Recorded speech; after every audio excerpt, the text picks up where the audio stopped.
Hola, hola, hola, hola, hola. Welcome back to my channel. My name is Iramanya Spacek, the village princess, and I'm back with another story time for you.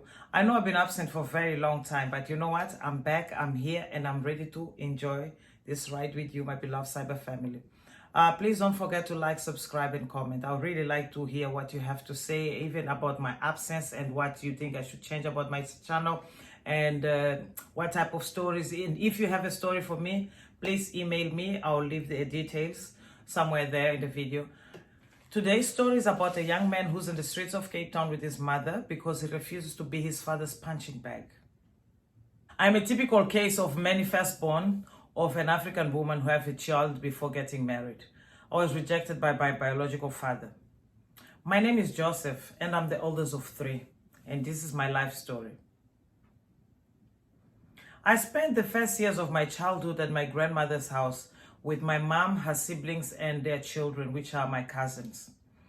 The house was very small, but somehow they made it work.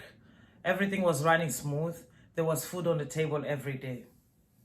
Grandmother was the only one who was working in the house officially, and she was all about work, church, and spending time with us, the grandchildren. She was very respected in our community, and she didn't have many friends. She didn't go out a lot. She was just at home with us most of the time.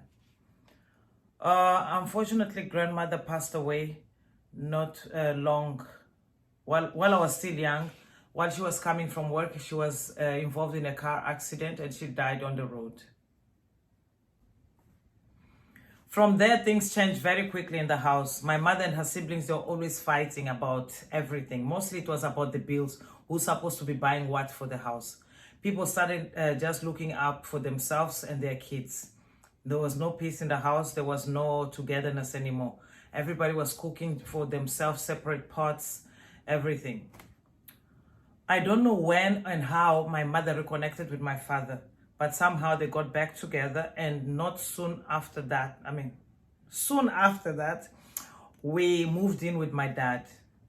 In the beginning, everything was beautiful, lovey-dovey, lots of happiness, but somehow things changed. Because my dad, he was an alcoholic and he used to use drugs. My mother was working and he was working too.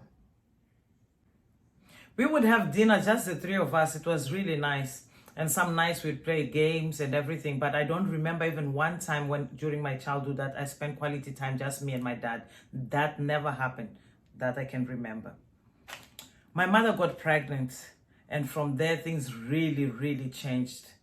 My father was staying out of the house for weeks at a time. And when he would come to the house, they would be fighting, screaming at each other. It was not nice to be there. And of course, he was using drugs and alcohol. So time went by. My father would be in and out of the house during my mother's pregnancy. She would be depressed and struggle to go to work because of the way my father was treating her. She gave birth to my twin brother and sister. And from there, my father my father was nowhere to be seen when my mother gave birth. He came back like maybe after a week after the babies were born. But he came so humble and so nice. He was like, oh no, from now on, things are going to change. I'm going to be the best husband. Because his family, my grandmother and my aunts, they came, they helped my mom with the baby and everything. And they were like, yes, these are our baby. The babies. These are our babies. And yeah, for a short time, my father was really well behaved. He was looking after the baby. He was even helping with the babies, and everything was in the house. Was very attentive to my mother because she took a maternity leave. She was in the house. But of course, he's an addict. It did not last so long, that good boy behavior. When my mother was about to go back to work after the maternity leave, my father convinced her to quit her job. She didn't even go in to give a notice or anything. She just stayed at home and she lost her job just like that.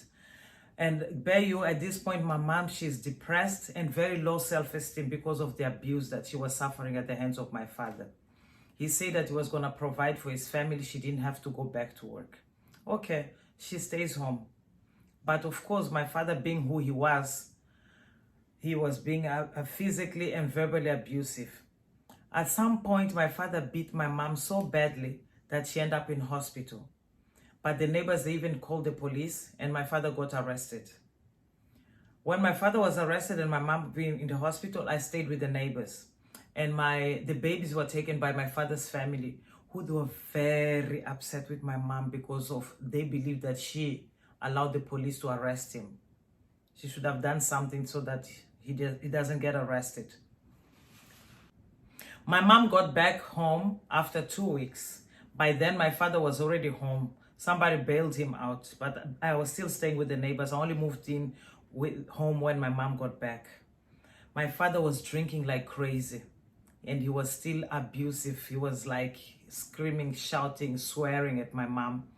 And he even told her that one day he will kill her if she doesn't leave his home, because he was so angry that he was arrested. And she was so scared. And one night, after one of those violent situations, she packed her bags in the middle of the night and she ran. She just disappeared, leaving me behind with that abusive man. And guess what? I became his punching bag. I substituted my mom. Anything I would do, it was never right. He was always complaining that I'm just useless. For him, I was useless. I never did anything right. He would scream and shout and beat me up for no reason. Maybe after a year, I found out where my mom was staying, in a tent somewhere in the streets of Cape Town. I really wanted to join her, but I didn't have money or any way to do it. I started begging for money in the streets. I saved that money so that I could catch a taxi to go and be with her. Because at this point, I was not even going to school anymore. My father refused to pay my school fees. He said I was so useless that it was a waste of money for him to be paying school fees for me. So I went to town. I looked for my mom. I finally found her. She was so happy to see me. At the moment, I'm staying in the city of Cape Town in one of the streets in a tent with my mother. We beg for food and money. We don't know what tomorrow brings, but for today, it is what it is. We're just surviving. Thank you for listening to my story. My name is Iramanyes Basic. Please let me know what you think of this story. Write your comments, and I'll see you on my next video. Mwah, mwah, mwah. Goodbye. Goodbye.